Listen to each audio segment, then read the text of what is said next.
Welcome back to the channel after a lengthy hiatus. I'm very happy to be back, and I have a lot planned for the coming season, including some forays into medieval and modern philosophy, and perhaps now and then some talks on topics that don't fit neatly into any category, in particular discussions of literary works, which have some philosophical interest, artworks, and film, a subject close to my heart. For now, I want to continue where I left off, and today I want to talk a little bit more about Plato's criticism of the depictions of the gods by the poets. The great classicist E.R. Dodds, in his groundbreaking book The Greeks and the Irrational, published in 1951, summarized a consensus he discerned amongst his distinguished colleagues on the question of the Olympian pantheon of gods. We should note at the outset that in ancient Greek there is no word that corresponds to our word religion. That is a Roman concept, named in the word religio. This is a matter of such great import that I will treat of it in a separate video sometime later. But for the moment, I would just ask you to bear in mind that the ancient Greeks had a very different conception of what we nowadays understand by religion. So back to Dodds. Here's a quote from his book, and he's quoting his colleagues here. "The truth is," says Professor Mazon in a recent book, "that there was never a poem less religious than the Iliad." And Dodds continues, "This may be thought a little sweeping, but it reflects an opinion which seems to be widely accepted. Professor Murray thinks that the so-called Homeric religion, quote, was not really religion at all. For in his view, quote, the real worship of Greece before the 4th century almost never attached itself to those luminous Olympian forms," end quote. Dodds again. Similarly, Dr. Bauer observes that, quote, "this complete anthropomorphic system has of course no relation to real religion or to morality. These gods are a delightful, gay invention of poets," end quote. And in a previous video, I argued that Homer's use of the gods in his epic poems Iliad and Odyssey shows them causing effects in nature as well as influencing human action, and in very specific ways. But at the same time, humans in Homer have free will. So while they are certainly influenced by the gods, they are not mere puppets. The gods are depicted as manipulative of humans, using promises of favor, but also at times outright deception. Now, what we would call natural causes are by Homer treated as if they are the direct interventions of gods. For example, the hurling of lightning bolts by Zeus, Poseidon causing sea storms, Apollo sending plagues, and many more examples. This is not to say that the very operations of nature are exclusively down to divine interventions, as if the gods were micromanagers of all natural phenomena, but that the gods do have the power to bring about natural effects. Anyway, Homer does not give us a theory of nature as such. This is because the very concept of nature as we know it was completely unknown to him. In the previous video, and in passing, I made the observation that the very concept of nature as a whole, what the Greeks called physis, and from where we get the word physical and physics, and natural causes in particular, was the first great achievement of a new intellectual movement that started to appear around the mid-600s BC, namely what we now call philosophy. Gerard Nadaf's 2005 book, The Greek Concept of Nature, is a very important account of how this very concept of nature itself was the discovery, or invention perhaps, of the Presocratic philosophers. I'll probably make a review of this significant book at some later time. I think it really deserves that. The history of Western philosophy begins by convention with Thales of Miletus, who lived from between, perhaps born around 626 or 623, it's hard to pin down, and passed away in 548 or 545 BC. Scholarly convention since the early 19th century classifies all philosophers from Thales to Anaxagoras as the Presocratics.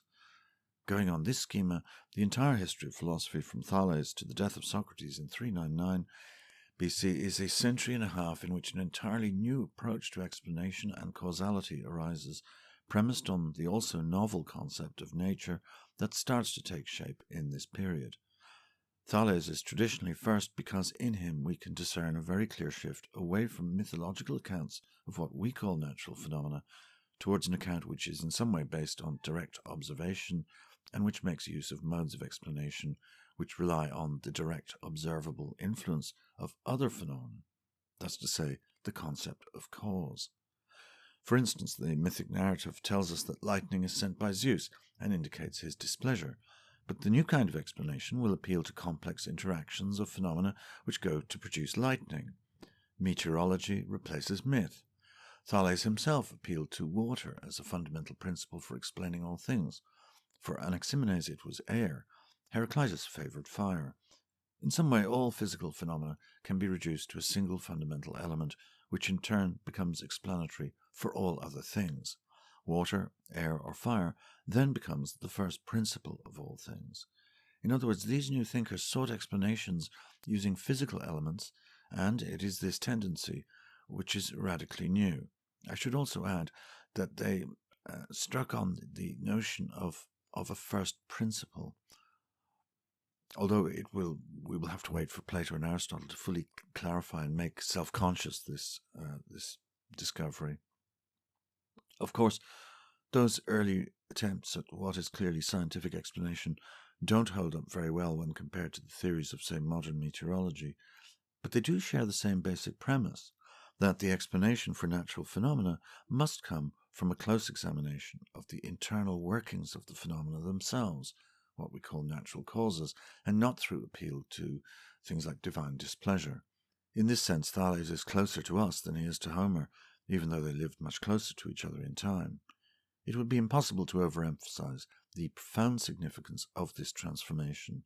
Henceforth, the phenomenal world will be interpreted according to the concept of nature, the workings of which will be conceived in terms of an immanent natural causation, and the study of which is what we now broadly call natural science. Side by side with this discovery of nature and the accompanying conviction that the operations of nature can be understood and known, came to the idea of cosmos, originally a martial term that was used to describe an army in array. Here it comes to designate a single unified whole, internally organized according to rational principles and governed by causes that can be discovered and explicated, that which Plato often designates as tapanta, all things, what we today would call the universe. Now, by the way, the word cosmos can also mean jewelry or adornment. These various senses are not unconnected, even though we might struggle to see the connection between an ordered whole and jewelry. Well, more on that later. In that other video, I also raised the matter of Plato's condemnation of the poets, which continues to be one of the most misunderstood aspects of Plato's writings, namely the truism that Plato rejects poetry and would have the poets banished from the notional state being designed in his Republic. Who would be banished is only a certain kind of poet, that is, one who proclaims all sorts of falsehoods, shameful falsehoods about gods and heroes. In Plato, there is no blanket rejection of poetry and poets, contrary to a certain popular misconception. In fact, poets will have a crucial role to play in the best state, as laid down in the Republic, but under the close supervision of the philosopher rulers. Plato, more than anyone else, is alive to the enormous power of poetry, not only to persuade, but to shape and inform consciousness itself. One need only to think of the current power of television and other media of mass culture to get a sense of this. The poets were the master narrators of the common world view of the people, and just like now, where people can quote lines from influential films, TV shows, and pop songs, who these days does not know "Beam Me Up, Scotty" or "Go Ahead, Punk, Make My Day," so too ancient Greeks could quote Homer and the other poets with equal ease and familiarity. This is what most concerned Plato, the implicit truth claims made by the poets, but claims which are never tested or indeed testable for their veracity.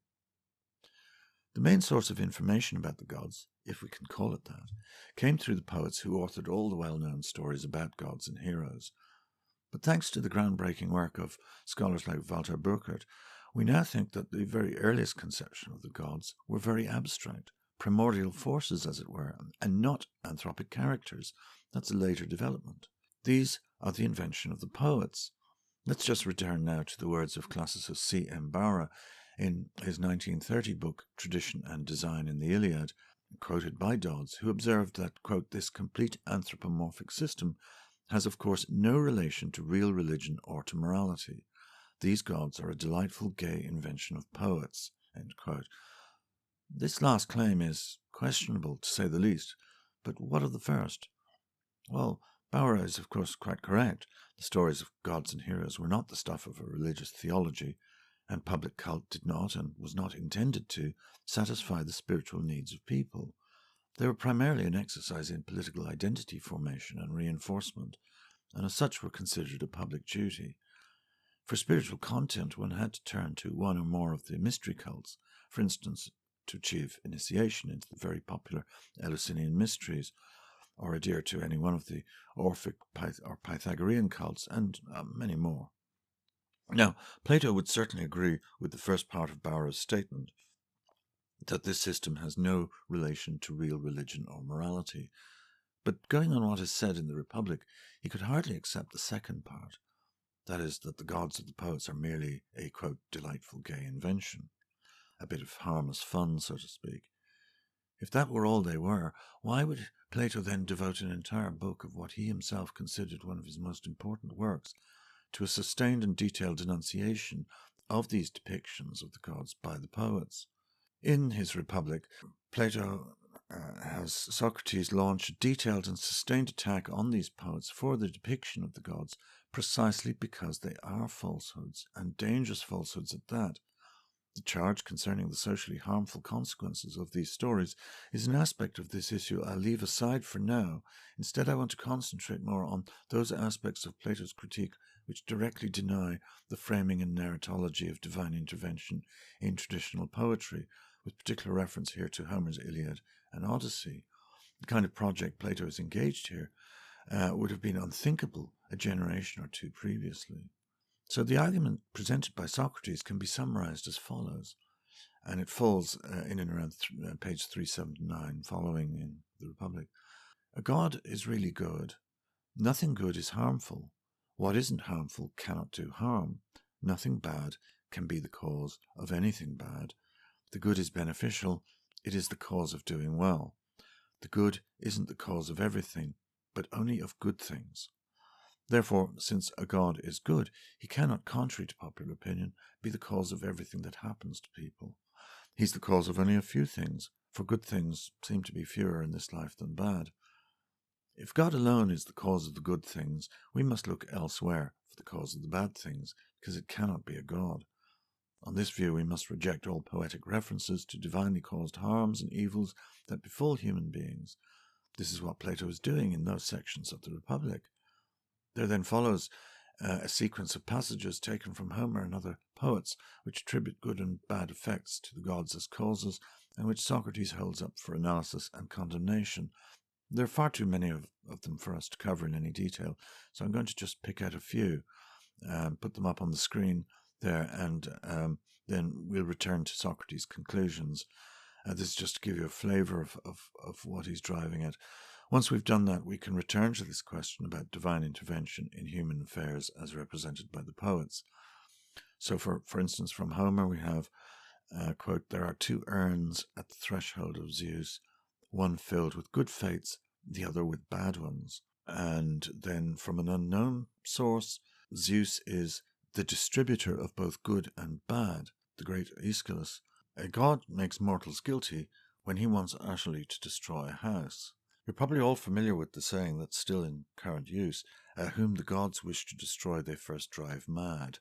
And although not quoted in this part of the Republic, we might make mention of a line from Sophocles' play Antigone, where we read, "Evil appears as good in the minds of those whom gods lead to destruction," end quote, which is also a nice example of the Homeric gods being able to perform deceptions on the minds of humans who they wish to manipulate, and in this case, whom they wish to destroy. This is precisely the kind of thing that Plato is really down on, and why the poets need to be kept in check and under close supervision by the philosopher rulers. If we grant Plato's critique of the poets, which is itself deeply rooted in a new kind of theology, which principally rests on the claim that the gods are good, and it follows from that the poets misrepresent and tell falsehoods about the gods. And so for Plato, in the project that he's undertaking in the Republic, which is to design a perfectly just state in words, then there can be no place for those who propagate either knowingly or unknowingly falsehoods, particularly falsehoods about fundamentally important things like the nature of the gods. Plato is writing at a time when the Greek world is undergoing a profound moral crisis, in part triggered by the long and destructive series of intestinal wars known to the historians as the Peloponnesian Wars, but also to an ever-growing gulf between the world depicted by Homer, which is still constitutive of Greek identity, and the objective social world of the 5th and 4th centuries BC. The Bronze Age worldview encoded in Homer has no real relevance to Plato's world. They do not live in a society ruled over by warrior magnates like Agamemnon, animated by the kinds of values and mores we find in Homer.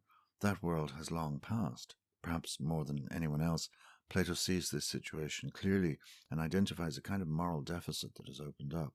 He sees that it falls to the philosophers to take up a task of absolutely crucial social importance, namely, to lay the foundations of a world that is no longer shaped by mythic narratives produced by a no longer existing social form, that is, Bronze Age warrior society. As a matter of historical record, the emergence of Logos, first observable in the 7th century BC, is accompanied by the dissolution of the mythic worldview, and these two modes of discourse under discussion here and in my previous video, philosophy and historiography, take up the functions previously served by mythic narratives. In the case of early or Presocratic philosophy, the idea that the gods directly control natural phenomena is eventually displaced and replaced by the idea of nature and of natural causes. In his previously mentioned book, Gerard Nadaf charts the inception and development of the concept of nature among these early proto-philosophers. Where myth offered up direct divine intervention as a partial explanation for human action, now historiography takes over as the standard explanation of human events, which are always in the past, because it operates with the basic idea that human events are caused by human action. With this basic principle in hand, the historian takes over from the poet as the interpreter and reporter of human events. So, too, the workings of nature are from now on to be understood according to immanent principles, which are themselves discoverable and amenable to a new kind of explanation that utilizes the concept of cause.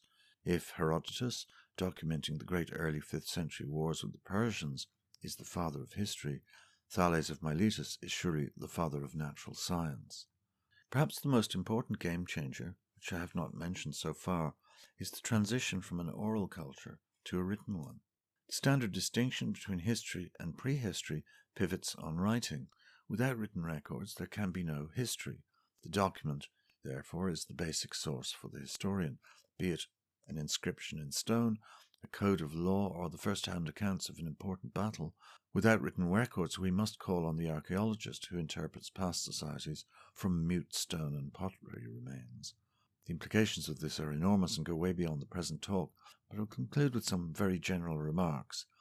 There are strong reasons to see Homer's Iliad as a surviving work from the oral period, which was then committed to writing.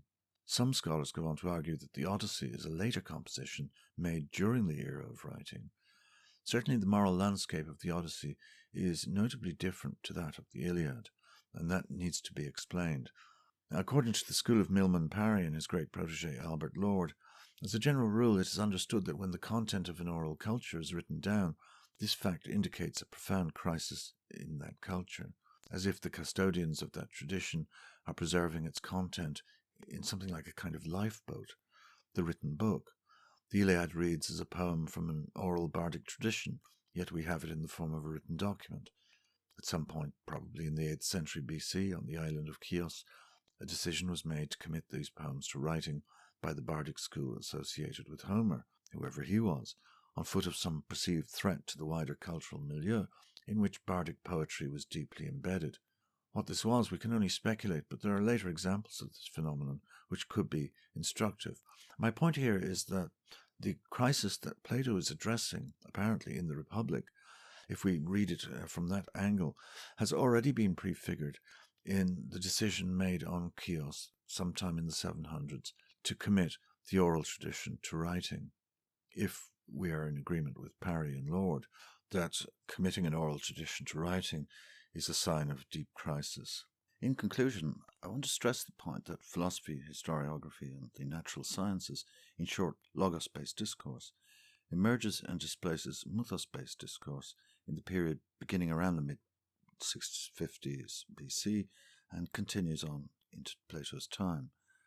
After Plato, there will be a profusion of philosophical schools, the establishment of historiography with Herodotus slightly earlier, and the emergence of natural science at this time are all signs of this transformation from mythos to logos as the prime medium for explanatory accounts of all matters of fundamental importance, or more properly speaking, we move from stories to explanation. These developments, I want to claim, were stimulated by profound cultural crises that marked the transformation from one social form to another, itself an insight made available by historiography. For just as mythos depicts, logos explains. Well, thank you for your attention, and if you haven't already subscribed to the channel, please do if you like this kind of thing. Also, it's very, very helpful for the channel if you press the like button, which is the little thumbs up sign. Anyway, that's all for now. Thank you once again.